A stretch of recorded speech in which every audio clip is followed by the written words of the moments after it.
how compounding can make you wealthy quickly. What's going on, guys? I hope you guys are doing great today. So growing up, I was always told that if I wanted to be rich and successful, then I was either gonna have to go to med school, which if you know me, I am not smart enough to do that. I was gonna have to go to law school, and didn't really want to do that. Or I was gonna have to take a big risk, a big gamble, and do something entrepreneurial and start a big risky business of some sort. Now, while it's definitely true that all of those avenues will most certainly make you wealthy, and who knows, maybe someday I will start a business. For those of us that don't want to do any of that stuff but still want to be a multi-millionaire and grow our wealth while limiting our downside risk, I have some really good news for you, because there is this little thing, actually it's a pretty big thing out there, called compounding. So what if I told you guys that in 25 years, so if you're my age, by about the time you're 50, you could be worth $5 million with doing very little effort? Or what if I told you if you wanted to put in just a little bit of effort, you could be worth $10 million? Or if you got really into investing and figuring out what opportunities are going to bring you the most wealth, you could be worth as much as $20 million in just 25 years. So before we get into the mechanics of compounding and how it actually works, I just want to say my intention with this video is not to come off as super salesy. In fact, it's actually to motivate you, to show you that there is another way to growing your wealth and becoming a multi-millionaire and being in the 1%, and who knows, maybe the 1% of 1% someday. So back in college, I was taking managerial accounting, and on the last day of class, the professor put up a slide with a quote from Albert Einstein, and it said something along the lines of, "Compounding is the 8th wonder of the world. He who understands it earns it. He who doesn't pays it." He then went on to try and explain how effective compounding was. And so on the second slide, he put up a graph. And he said that after college, if you could muster up some way to save $5,000 a year, not a month, per year, and you just threw it into like the S&P 500, you bought the SPY, and you got the market rate of return, which on average is about 8%, then after 30 years, if you kept doing that, you would have about $650,000. And so after class, I kept thinking about it, and I was starting to think, well, what if after college I could get a job that pays me about $60,000 a year? I'm not saying that's what I make with my day job, but just for simplicity, I'm using that number. And let's say I decided after college I was going to live at home so I could save as much money as possible. And so I thought to myself, well, how much money could I realistically save at home without paying a rent? Well, I decided that I could probably save about 70% of my monthly income. So now I was starting to kind of nerd out, like I always do. And I was like, well, okay, 70% of 60,000 is 42,000. Let's say I stay home for 2 years. So that is just about 85,000. It's a little under, but we're gonna round it up.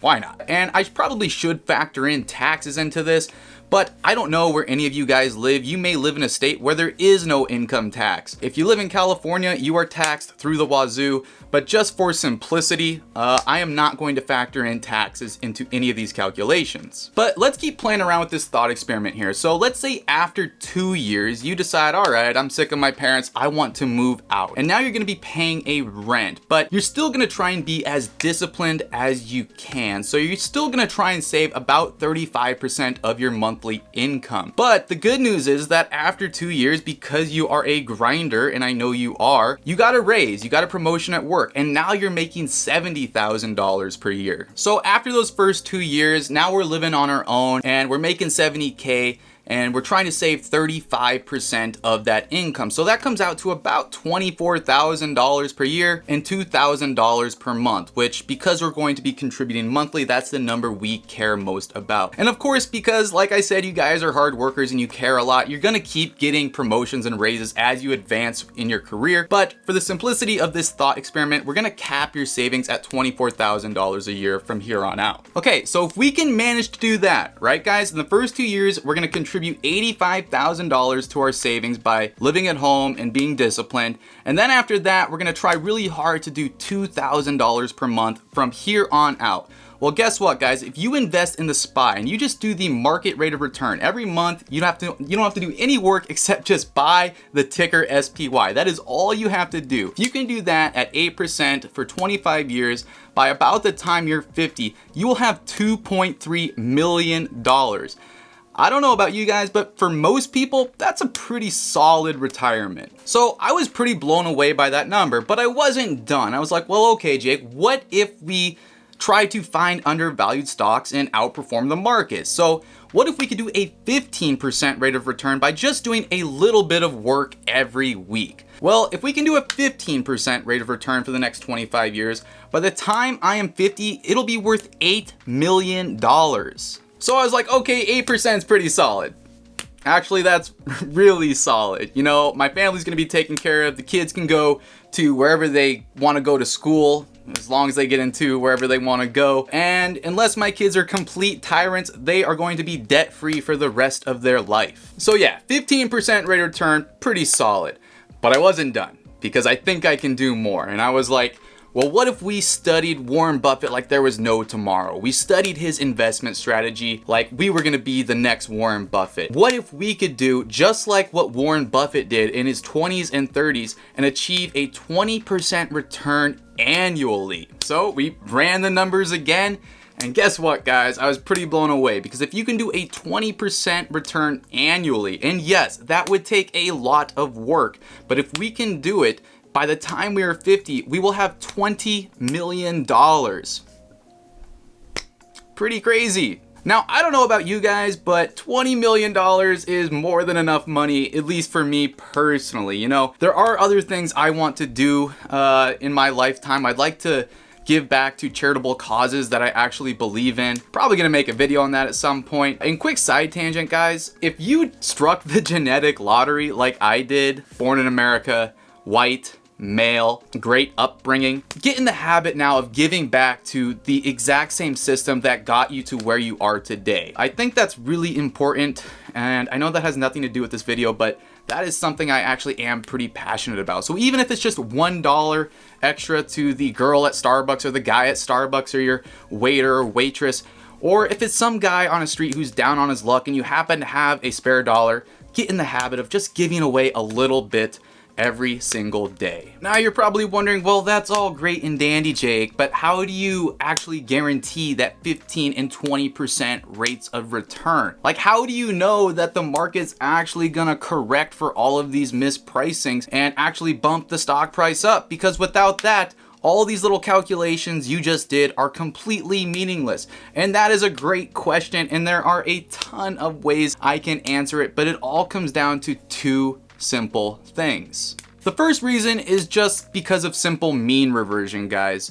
And this really does deserve an entire video in itself, but if you do want to know why 90% of deeply undervalued stocks always correct themselves and always eventually get back to their fair value, then I highly recommend two books. One is called Deep Value by Tobias Carlyle, and then it's his other book, actually, The Acquirer's Multiple by Tobias Carlyle. In that book, he explains what mean reversion is, he explains business cycles, and he talks about that over the past century, deep undervalued stocks always gain traction because they get interest eventually, and eventually the market will correct the mispricing. And guys, the second way to achieve those kinds of returns is just simply through discipline. And I know that's probably not the answer you guys wanted to hear, probably wanted some like calculation or formula, but just like you have to have discipline in your savings and your financial goals, you have to have discipline in what types of companies you choose to invest in. Guys, in my previous videos, I have talked about how I only invest in companies that, one, have really good fundamentals, two,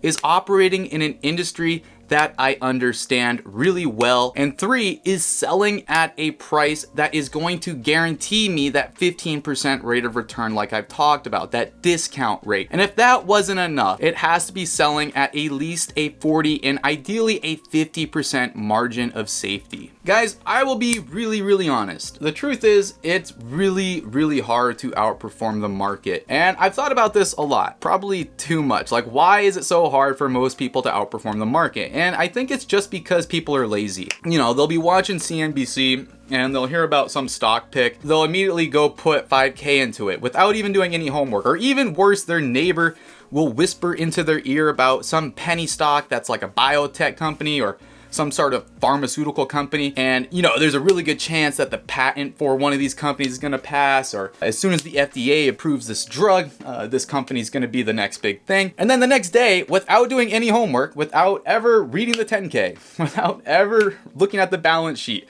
without ever doing an intrinsic value calculation, they go out the next day and buy $10,000 worth of the stock, only to find out that the FDA didn't approve the drug, or the patent didn't go through. And then they turn very negative on the market, and they say how the market's rigged and how it's impossible to outperform the market. And this is really sad, because the truth is, if you do have the right strategy and the right approach, and most importantly, if you're patient and disciplined, it is very doable to do those 15% and 20% rates of return. And honestly, this actually makes a lot of sense, because if you want above average returns, you're gonna have to have an above average mindset and an above average strategy. I'll be really honest, guys, I only own 7 companies right now, and honestly, that's more than enough for me to keep track of. That's a lot. That's a lot of work, believe it or not. And 99% of the time when I see an opportunity, I take a pass. And that's just simply because my checklist for a business to get into my portfolio is like a mile long. And even if it does punch every box on that list, there's probably still a good chance I'm not going to buy it for some reason. And guys, I guess what I'm trying to say is it's very, very rare to find a wonderful company with great fundamentals that's selling at a wonderful price. It just doesn't happen that often. You are lucky if you can find 1 or 2 a year. That's how rare it is. What do you do about that? If you have high standards, you can get high returns, but what do you do in the meantime when you're doing all of this waiting for those opportunities to come? Well, you just go about your life every day and you just keep being curious. So for example, I wake up, I go to work, I do the best job I can while I'm there so I can get those promotions that we talked about in the past and keep building the wealth. But then when I get home, I'll maybe go work out, but then I educate myself just a little bit every single day, guys, so that when that wonderful opportunity comes, I will be able to recognize it. So when the next crash comes, like last March, I am ready to lock in those high rates of returns. So again, guys, the point of this video was to motivate you that you too can be wealthy if you practice 3 things. The first one is discipline, both with your savings and what companies you choose to invest in. The second one is patience. You have to be willing to wait for a great opportunity to present itself. And the third one, and probably the most important one, at least in my opinion, is you have to have a deep passion for learning and always wanting to get just a little bit better each and every single day. So with that said, guys, you are awesome, and I will see you guys in the next video.